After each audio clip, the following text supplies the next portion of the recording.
Quando a Mayra me passou esse tema, né, aborto não, ninguém pode ver o reino de Deus se não nascer de novo, eu fiquei pensando, como é que eu vou relacionar, né, como é que eu vou fazer o fio da meada, né? Se eu foco muito de um lado, eu vou deixar o outro e vice-versa. Eu acho que o nosso objetivo aqui, dentro da doutrina espírita, e até mesmo como uma preparação para o nosso trabalho, mais uma preparação, porque na verdade o trabalho de sábado já começou há muito tempo atrás, né? A gente costuma dizer que ele começa no dia em que termina o anterior, né? Quando a gente encerra lá no sábado, meio de meia, 1h, né? A gente já começa a campanha do outro ano. Eu fiquei pensando e falando, poxa, então vamos pensar da seguinte forma. Vamos falar um pouco primeiro sobre o que é a reencarnação e a importância da reencarnação. E depois a gente vai entrar na questão do aborto. Porque o nosso objetivo aqui não é falar tecnicamente, nem as questões, nem entrar muito nos detalhes de motivos e tanto mais, mas a gente correlacionar com o espírito, né, que muitas vezes é abortado, mas mais do que isso, a gente tem que entender que quando a gente fala em aborto, não é só aquele espírito que deixou de voltar à Terra, né, que está envolvido, né? Tem os pais, tem a família, tem aqueles profissionais ou não profissionais que acabam participando, tem às vezes os incentivadores. Então todas essas pessoas estão envolvidas em algo que se chama aborto. Então a gente vai tentar correlacionar e falar um pouquinho disso, né? Não deixar uma coisa assim tão pesada, mas a gente mostrar um pouquinho das implicações, como a Mayra falou, né? Por que a doutrina espírita ela vem nos explicar e nos ensinar, né? E nos trazer a importância de nós não ficarmos falando assim, aborto não, aborto não, aborto não. Vamos falar diferente, vida sim. Nós temos que valorizar a vida. Esse eu acho que é o grande contexto. O grande ponto que eu tenho aprendido na minha vida, e principalmente nas reuniões mediúnicas, porque eu costumo dizer que eu sou uma pessoa até iniciar a minha vida na mediunidade e outra depois, né? Primeiro como médium e hoje como esclarecedor, de que quando a gente está com aquele irmãozinho que ele está se comunicando, qualquer que seja o problema dele, né? A gente tem duas alternativas: valorizar aquilo que ele fez de errado, ou tirar ele daquela situação de erro e valorizar ele como um filho de Deus. E aí é onde a gente quer trazer este contexto para essa noite. Então, que os nossos benfeitores espirituais possam nos ajudar para que a gente possa ter um bate-papo gostoso aqui. Um detalhe, eu falo demais, então eu vou estar sempre olhando ali no relógio para mim não ultrapassar o tempo, tá bom, gente? Duas reflexões. A primeira é: onde é o reino de Deus? Se eu tenho que nascer de novo, né, para ir ao reino de Deus, onde é o reino de Deus? Será que a gente pode ver? Será que a gente pode alcançar? E mais, o que significa nascer de novo? Então, primeiro ponto, gente, vamos esquecer de que o reino de Deus é aquele lugarzinho lindo que aparece às vezes em desenhos, ou se a gente colocar lá no Google, né, Reino de Deus, vai aparecer aquelas nuvens lindas, maravilhosas, né? Alguém lá que diz que é Deus, ou que é Jesus, ou os anjos, tudo mais. Nós temos que entender que o reino de Deus, ele está onde? Dentro de nós. Como é que nós vamos alcançá-lo? Está tão perto, né? Está tão perto e ao mesmo tempo tão longe. Através da nossa paz interior, através do amar ao próximo como a si mesmo. Então, se eu não me amo, se eu não tenho paz, como é que eu vou alcançar o reino de Deus? Como é que eu vou me aproximar de Deus? Como é que eu vou me aproximar dos bons espíritos, daqueles que querem me ajudar, porque o nosso anjo da guarda está toda hora aqui do nosso lado. Só que o que a gente faz? Né? Muitas vezes a gente tampa o ouvidinho, não é mesmo? Então esse ponto é um ponto importante, a gente tem que lembrar isso. E o nascer de novo tem dois significados. Um deles é o nascer de novo no que diz respeito à reencarnação. Realmente eu vou nascer de novo, né? Eu estou aqui, desencarnei, não cumpri a minha evolução, o que eu tenho que fazer? Nascer de novo, né? Mas existe um outro nascer de novo. Qual é esse outro nascer de novo? Me renovar, me transformar, me melhorar, aprender com o meu erro e fazer diferente.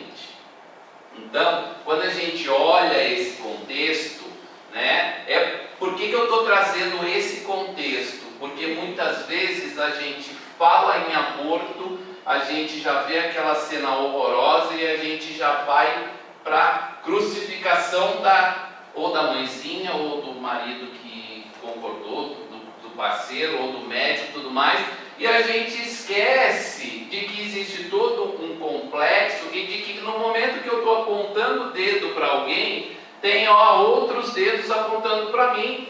Eu posso não ter cometido o aborto, mas eu cometo uma série de outros erros. Então eu também preciso me renovar, eu também preciso nascer de novo nesse aspecto da renovação. Então aqui tem dois aspectos extremamente importantes. Na verdade, né, como João disse, na verdade te digo que aquele que não nascer de novo não pode ver o reino de Deus. E qual é a chave para isso dentro da doutrina espírita? A reencarnação. A reencarnação vem nos explicar isso. O renascer em que sentido? Já falamos. Como entender esse renascimento? E esse ponto é um outro ponto bastante importante. Eu posso renascer quando eu vier reencarnar da mesma forma como eu parti na última encarnação e continuar sendo tão ruim quanto fui, tão teimoso quanto fui, tão bobo quanto fui, ou eu posso entender que eu preciso renascer duas vezes, na carne, reencarnando, e no espírito do ponto de vista de me melhorar. Olha só que interessante, né? E o outro ponto, Jesus falou em reencarnação, a todo momento ele falava, não é? Ele sempre trazia.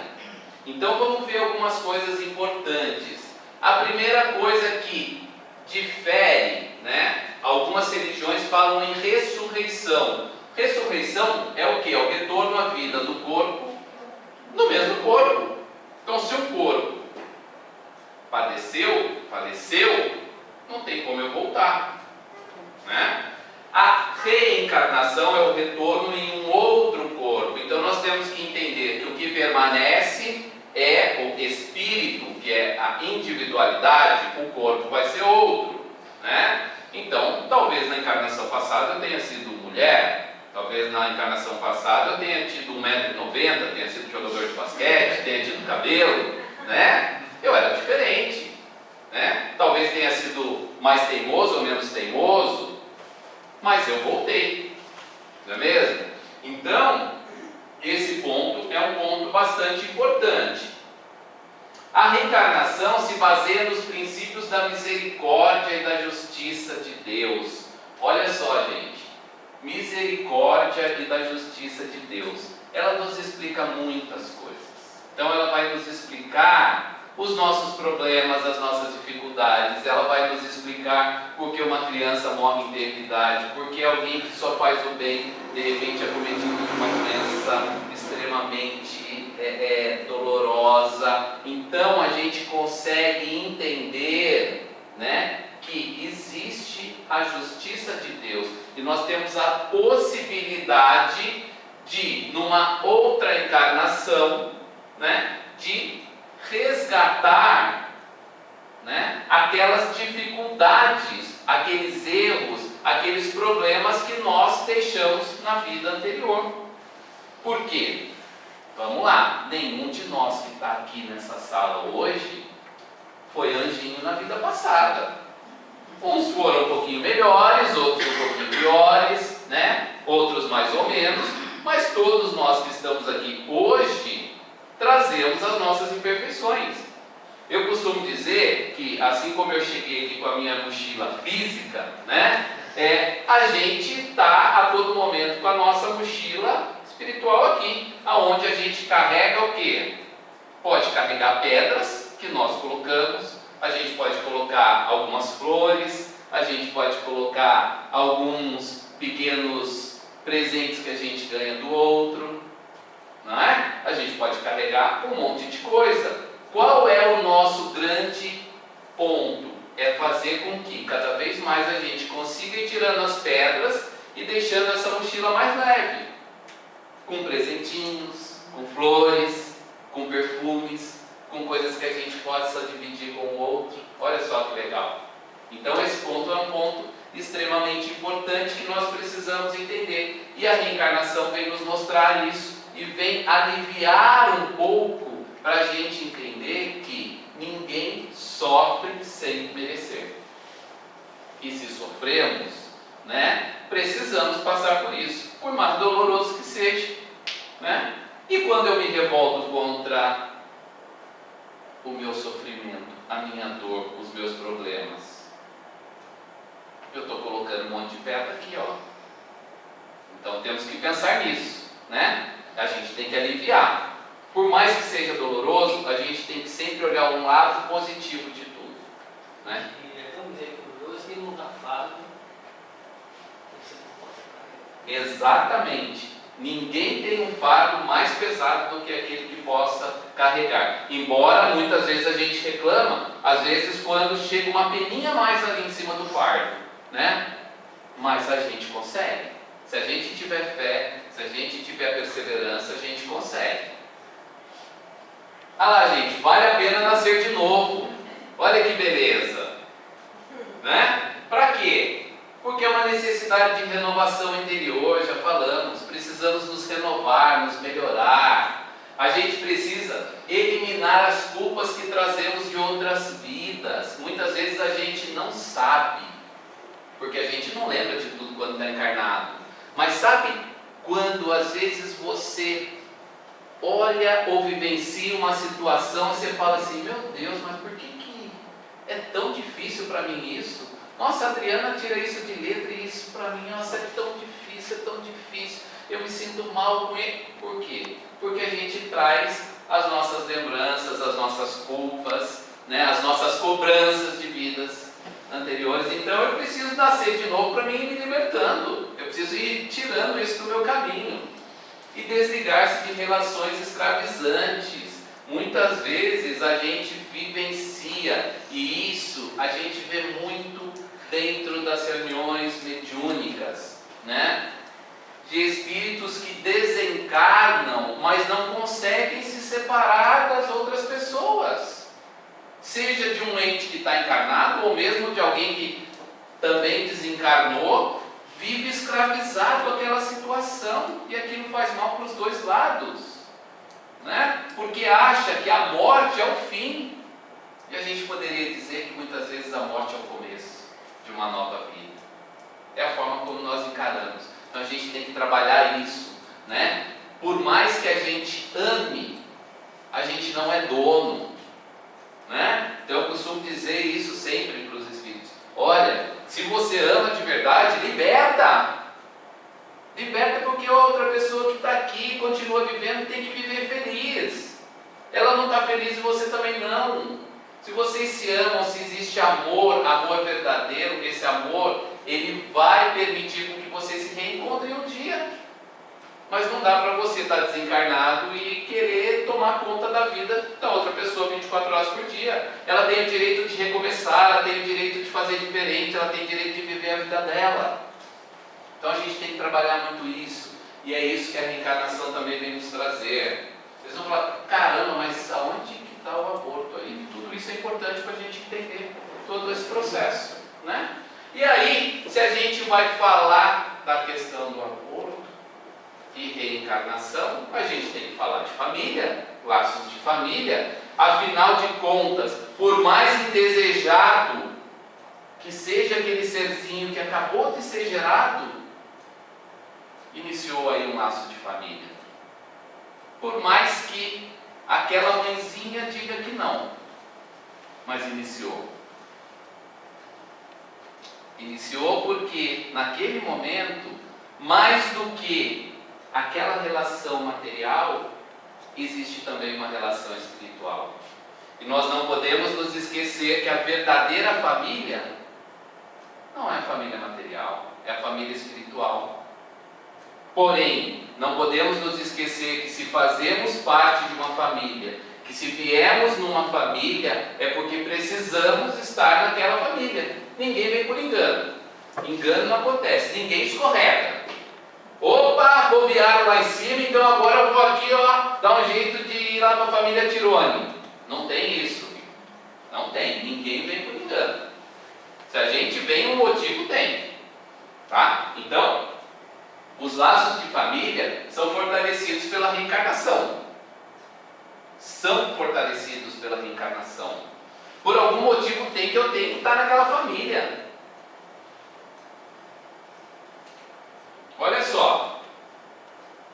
Quando retornamos ao corpo físico para dar continuidade à nossa tarefa que foi interrompida na anterior, e através da reencarnação teremos uma nova oportunidade para esse trabalho no campo do progresso evolutivo de cada um de nós. Para isso, precisamos de um corpo seguro onde possamos recomeçar a jornada, que é a família.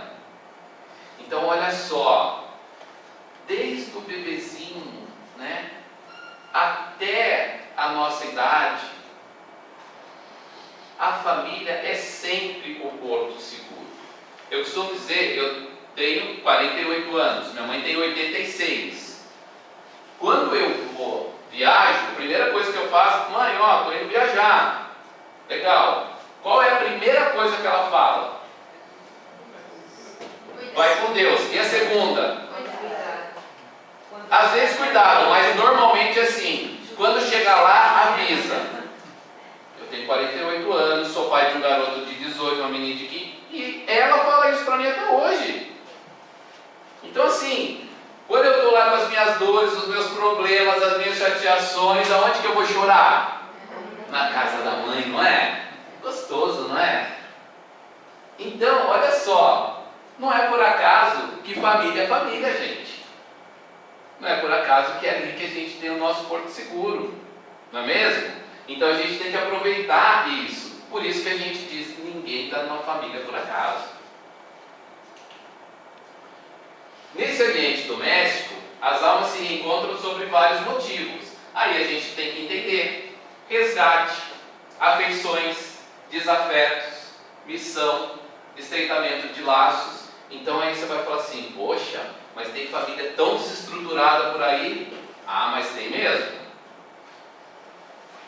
Qual é o principal objetivo da doutrina espírita? Vamos ver se vocês estão... Resgate. Oi? Resgate. Não, da doutrina espírita. Isso, de auxiliar as pessoas a se transformarem em pessoas melhores, não é? Olha só. Então, eu venho aqui, vou fazer o atendimento fraterno. A Naira vai ser a atendente. E eu venho aqui, eu vou descarregar todos os problemas que eu tenho com a minha família. Aí a Naira vai falar: olha, mas você está aí, aproveita a oportunidade, né? Porque nessa oportunidade você tem a oportunidade de resgatar. A gente não sabe o que aconteceu no passado, papapá, papapá. Eu vou falar assim: nossa, eu não volto mais nesse centro, não. Eu vou lá falar, estou achando que ela vai falar para mim: sai de casa, faz isso, faz aquilo. Ela fala que eu tenho que ir lá e perdoar e resgatar, né? Mas é isso, gente. Quando a gente tem um desafeto na família, se a gente se afastar, sabe o que vai acontecer? Na próxima, vai ser pior ainda. Vai aumentar. Não tem jeito. Não tem como. Sabe aquele irmão chato? Ele vai ser 3 vezes mais chato. E se não vier na mesma família, vai ser pior ainda. Às vezes não vem na mesma família, vai ser a sogra. Olha só, avião. Brincadeiras à parte, né?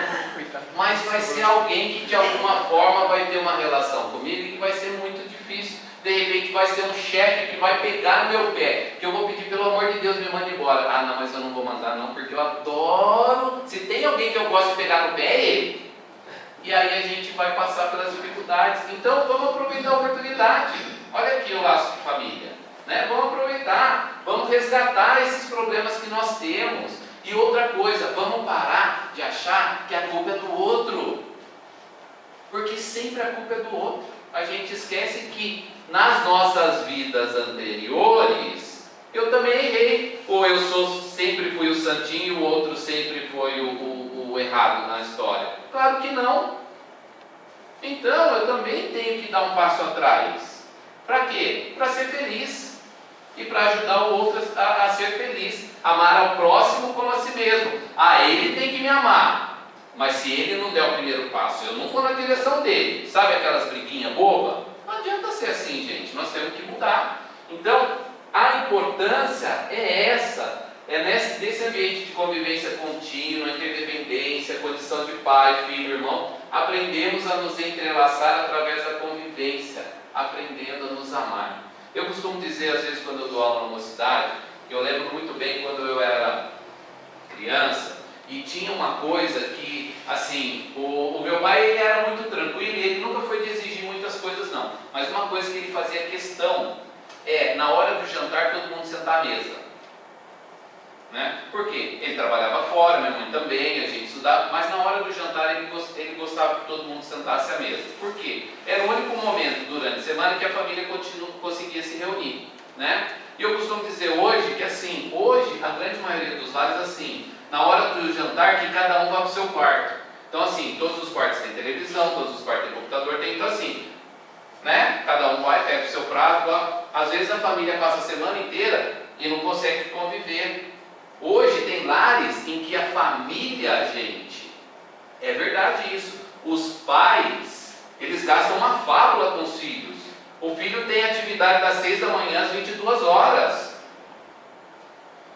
Só que, abrindo parênteses, vocês têm visto o índice de jovens depressivos e suicidando-se? Olha aqui a responsabilidade dos pais. Então a gente precisa olhar para isso, né?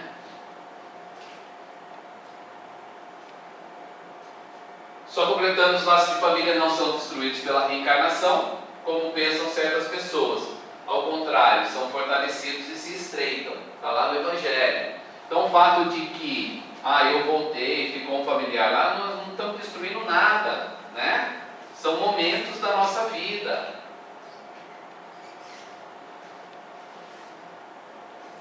No Evangelho, o São Luís, né, ele responde a esse questionamento: se é um castigo a encarnação somente aos espíritos culpados, né? Ou seja, assim, só quem fez coisa errada é que tem que encarnar de novo, né?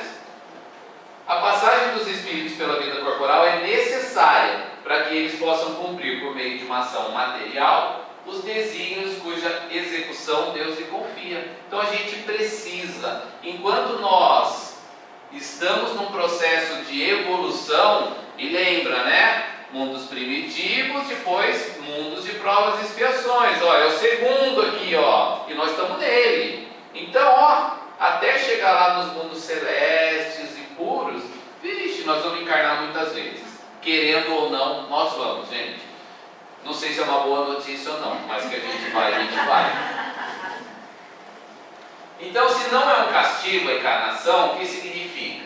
E aí no Livro dos Espíritos, a questão 132, Kardec pergunta, né, qual o objetivo? E os Espíritos são muito claros em dizer que a lei de Deus lhes impõe a encarnação com o objetivo de fazê-los chegar à perfeição. Então eu preciso, não tem como. Então é assim, a encarnação ela não é para ninguém sofrer. Isso, perfeito. Esse não é o objetivo da Não. encarnação, não é sofrimento. Não é Chegar à sofrimento. perfeição. Isso. E de novo, é o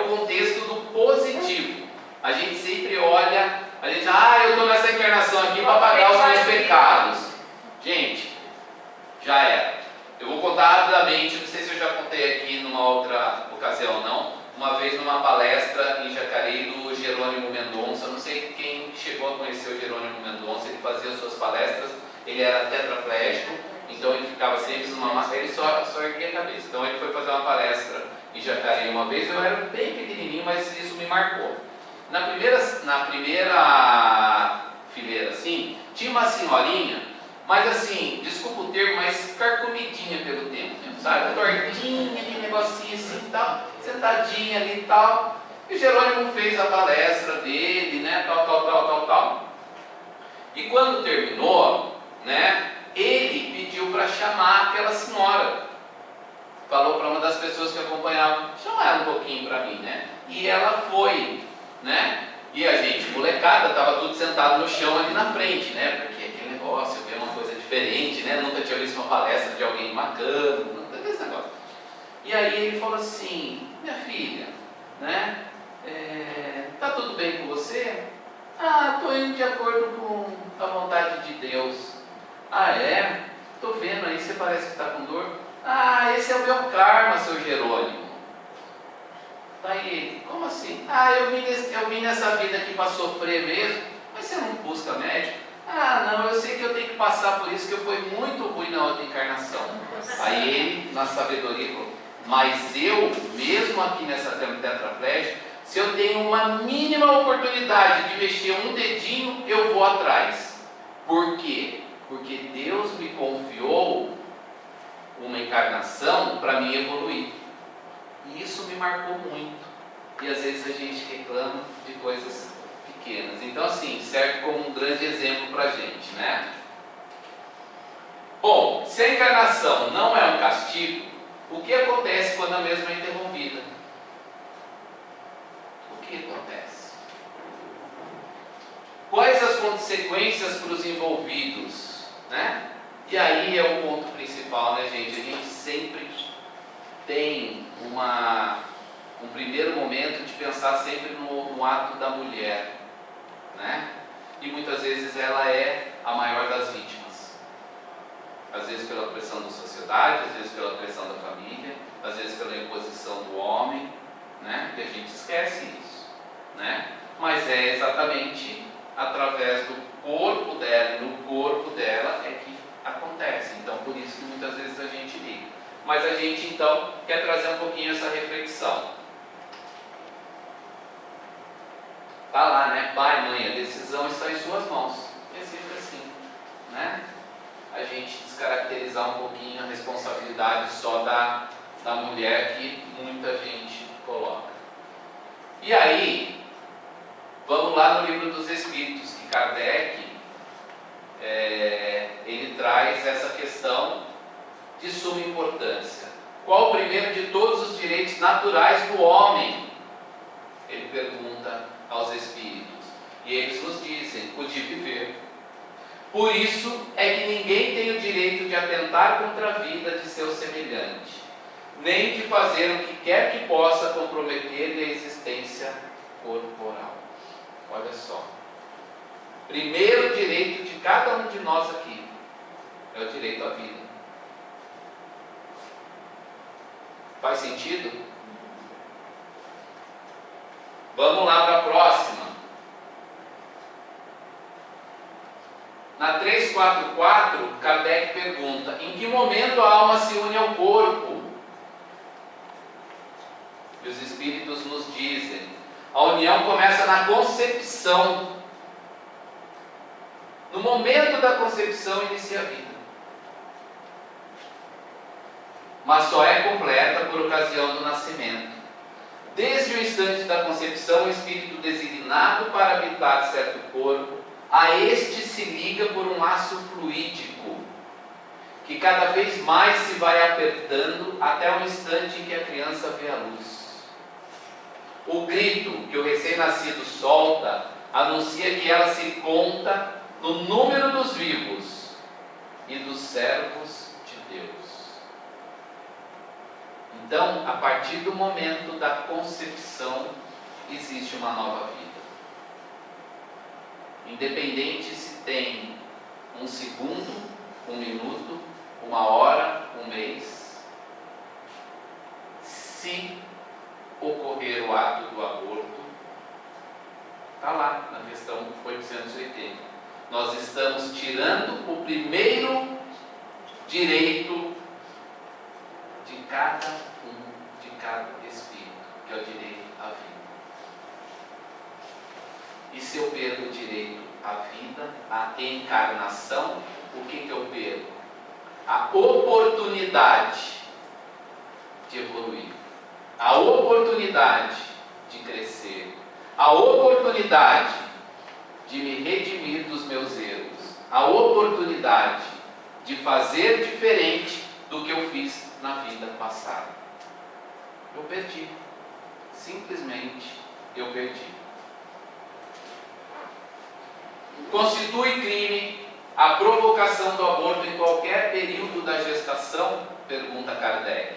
E os Espíritos nos dizem: há crime sempre que transgride a lei de Deus. A mãe ou quem quer que seja cometerá crime sempre que tirar a vida de uma criança antes de seu nascimento. Por isso que impede uma alma de passar pelas provas a que serviria de instrumento o corpo que se está formando. Então, de novo, é muito claro a resposta dos Espíritos: é sempre um crime. Por isso é que a doutrina espírita, ela vem falar, sobre o tema, e é por isso que pelo 8º ano seguido a gente está nesse trabalho que parece pequenininho, é de formiguinha, mas que eu vou me permitir depois contar alguns casos para vocês, de relatos que nós tivemos do quão importante é esse trabalho. Aqui as imagens dizem mais do que qualquer texto e qualquer coisa que eu possa falar, gente? É sempre uma alegria uma criança, É uma bênção. Essa é a palavra. Então, reforçando de alguns livros falando aí sobre o tema. Kardec, então, na 358, como a gente já falou no slide anterior, em Ação e Reação, André Luiz, através da psicografia do Chico, ele diz: e o aborto provocado é de se presumir seja ele falta grave. Falta grave será melhor dizer doloroso crime. Arrancar uma criança materna no seio é infanticídio. Em Vida e Sexo, Emmanuel, através da psicografia do Chico, diz: o aborto delituoso representa um dos grandes fornecedores das moléstias, da etiologia obscura e das obsessões catalogáveis na patologia da mente, ocupando vastos departamentos de hospitais e prisões. Gente, olha alguns termos que precisam estar sempre conosco, Obsessões. Um ato como esse vai gerar um problema. Vai gerar, não tem como. Porque quem é que está do lado de todas as pessoas envolvidas? São os benfeitores espirituais? Com certeza estão tentando evitar, mas são não ouvidos, não é mesmo? Departamentos de hospitais. Nós temos relatos do plano espiritual, e sempre quando a gente faz a campanha, enquanto o grupo vai para a cidade, para as ruas, para a gente coletar assinatura, para uma série de coisas, a gente faz uma reunião mediúnica em que a gente faz o apoio espiritual à campanha, E a gente tem cada relato, mas cada relato assim.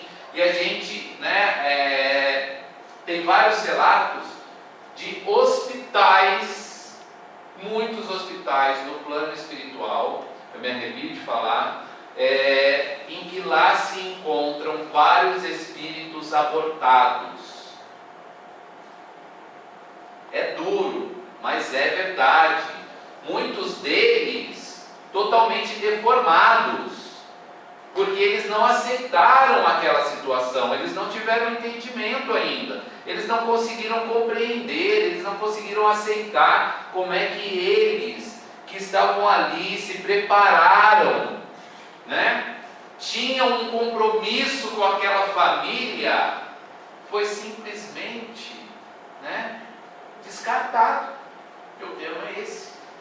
Ele foi descartado, infelizmente. Então os hospitais estão cheios. Estão. Tem espíritos, quando falo em prisões, tem espíritos, e nós tivemos alguns relatos de médicos, de enfermeiras, que quando estiveram na Terra participaram, né, e faziam ali com o grande objetivo de ganhar dinheiro mesmo, né, em que eles pedem para ficar aprisionados, porque quando eles foram para o plano espiritual e entenderam o tamanho do erro que eles cometeram, eles se colocam como verdadeiros monstros. É isso que eles se sentem, verdadeiros monstros, por terem cometido esses atos. E eles pedem muitas vezes para serem aprisionados, né? Por quê? Porque eles acham que eles são as verdadeiras chagas da humanidade. Então, olha só como o negócio é complicado. Bom, para o espírito reencarnante, então, aquele serzinho que estava ali, quais são as consequências, né? Dores intensas. E essas dores, elas permanecem após o desencarne. Então, muitos relatam e eles chegam sentindo todas aquelas dores, né?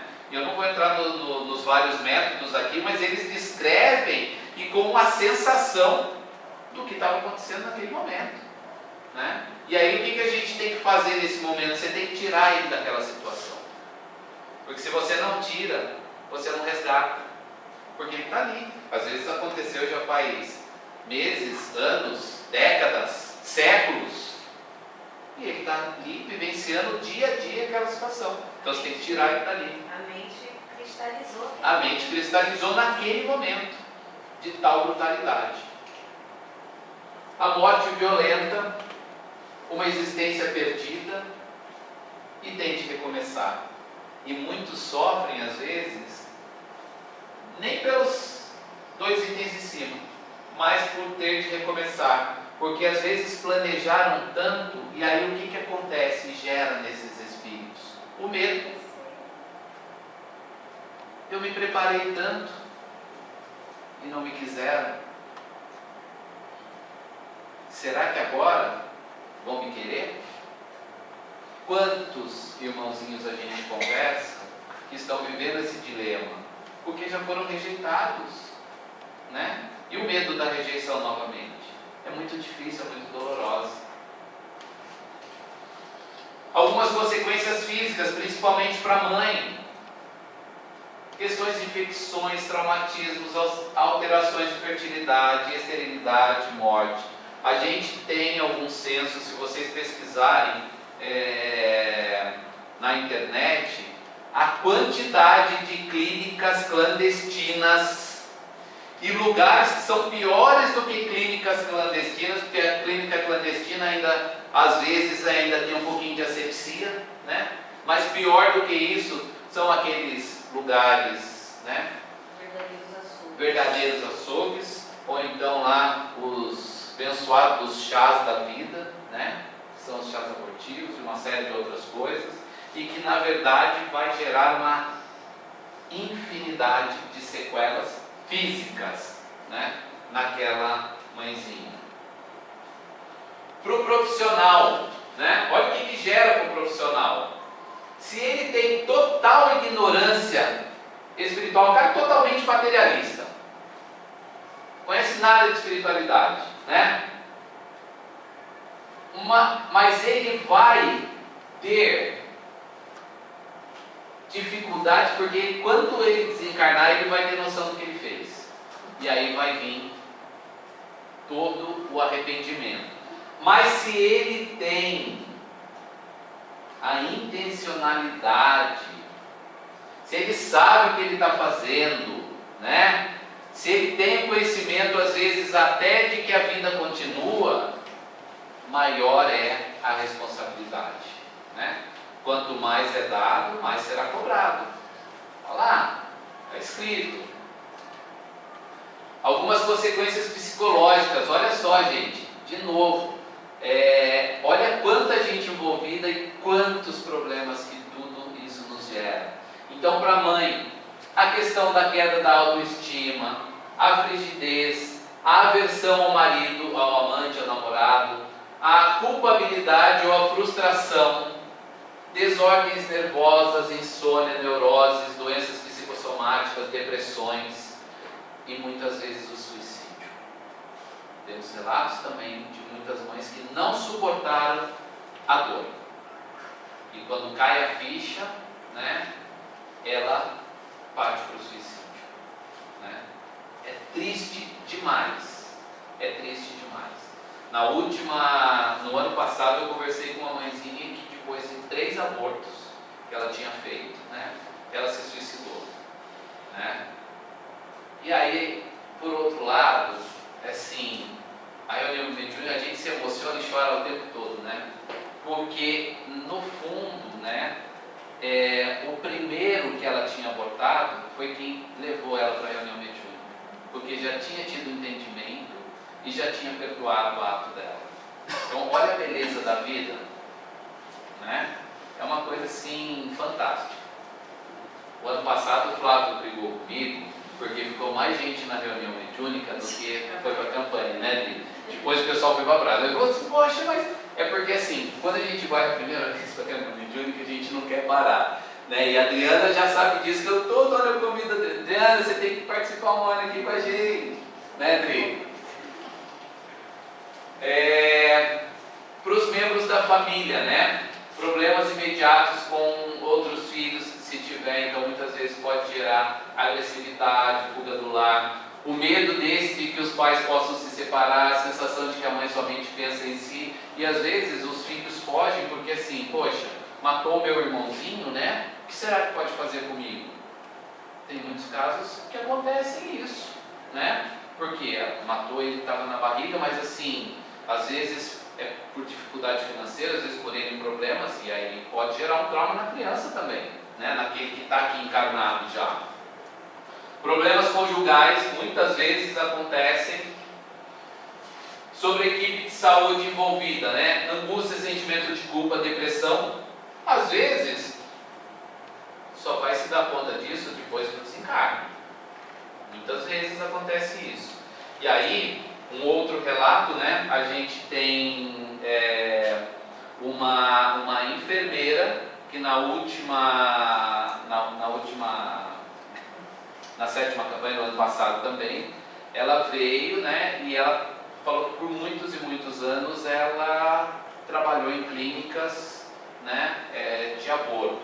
E ela estava tão arrependida que ela estava pedindo a oportunidade de trabalhar junto na campanha, para que ela pudesse iniciar o processo dela, né, de resgate, com tudo aquilo que ela havia ajudado a fazer de errado, que ela gostaria, então, que agora ela tinha um entendimento. Né? Então, é uma coisa assim, fantástica. Finalizando, vamos lá, vida e sexo do Emmanuel. Após o abortamento, mesmo quando acobertado pela legislação humana, porque existem alguns casos em que a legislação ela é favorável, o espírito rejeitado pode voltar-se contra a mãe e todos aqueles que se envolveram na interrupção da gravidez. É onde ocorre, na grande maioria das vezes, os processos obsessivos. Né? E não pensem que é só contra a mãe, não. Né? Todos aqueles, médicos, enfermeiros, o amigo, a avó, o vô, o marido, o namorado, seja quem for. Por quê? Porque o espírito ele tem a noção de tudo que aconteceu. Né? E quando ele tem essa noção, é onde gera exatamente, muitas vezes ele não vai ter a condição ali do perdão. Né? Às vezes um profissional desse que se envolveu nessa questão de aborto vem numa reunião mediúnica dementado, Exato. perseguido de tantos abortos que ele Exato. Então eles perseguem Isso. essa pessoa, esse espírito, Aham. durante séculos, às vezes, no plano espiritual. E aí ele vem deleitado na Exatamente. pedindo, pelo amor de Deus, que ele quer ter paz Exato. e não consegue. Porque esse ponto é um ponto importante, né, gente? Quando a gente fala em obsessão, a obsessão não é só do desencarnado e do encarnado, não. Entre os desencarnados existem processos obsessivos, assim, terríveis, né? E muitos casos são esses mesmo. Né? Né? Então, complicado. Então, terminando, o Emmanuel ele diz o seguinte, que admitimos seja suficiente e breve meditação em torno do aborto delituoso para reconhecermos nele um dos fornecedores das moléstias. Aqui, na verdade, a gente já falou lá atrás, né? Quando a gente fala dos... E, finalmente, o reajuste. Então, qual é o ponto principal? Ante a queda moral pela prática do aborto, não se busca condenar ninguém. Então, a gente tem que começar a trabalhar muito isso, né? Muito essa questão da não condenação. O que se pretende é evitar a execução de um grave erro, de consequências nefastas, tanto individual como socialmente, como também a sua legislação. Legalização. Que é um pouco do trabalho que a gente faz, né? Vocês sabem que tem correntes aí que querem cada vez mais legalizar, né? Legalizar mais e mais e mais. Então a gente tem que lutar. Enquanto a gente tem força, nós vamos lutar. É aquele negócio, só o pequenininho daqui, o pequenininho dali, o pequenininho dali, de acolá, a gente vai se tornando maior. Como asseverou Jesus, eu também não te condeno, vai e não tornes a pecar. Então é este o grande trabalho. Nas reuniões mediúnicas, quando nós trabalhamos nestes casos, a gente sempre procura minimizar a culpa, porque é nesse momento em que a gente consegue resgatar esses espíritos dessas situações. Seja uma mãezinha, seja um pai, um namorado que foi lá e forçou, seja um avô, seja o médico, seja uma aborteira da vida. Então você tem que tirar ela dessa situação. Para quê? Para você conseguir trabalhar e jogar isso. E a gente sempre coloca, né? E a gente sempre cita, né? Eu costumo sempre citar muito a questão desse trecho, né? Da mulher adúltera, né? Quem somos nós para condenar alguém? Né? Deus está dando oportunidade a todos os momentos para a gente melhorar, para a gente sair dessas situações. Agora, a pessoa também tem que querer, né? Então esse é o grande ponto que a gente tem que trabalhar. Quem vai para a rua, né? Para a gente fechar, quantas vezes que a pessoa pega e a pessoa fala ali, eu já abortei. E se às vezes a gente não fala com a boca, né, gente? Às vezes a gente fala com a expressão corporal, né? Aí você pensa, por que eu entrego? Né? Penso assim, né? Por que eu vou entregar? Já abortou mesmo? Vamos entregar sim, um motivo a mais. Porque de repente ela pode ter uma fraqueza e querer fazer a segunda vez. E naquele momento que eu acolhi aquela pessoa, que eu escutei, porque muitas vezes eu posso estar ajudando. E a gente não está sozinho lá. A espiritualidade está com a gente, nos ajudando, nos auxiliando. Não é mesmo? De novo lá, né? Lá no comecinho. O principal objetivo da doutrina espírita não é fazer com que esse salão aqui fique cheio de espíritas. De forma nenhuma. Isso é uma consequência. É o que? É nos ajudar a tornarmos pessoas melhores. E é através de uma postura, né, fraterna, de acolhimento, é que realmente a gente vai conseguir fazer. Né? Então esse é o ponto principal. Gente, muito obrigado. Desculpa passar um pouquinho de tempo.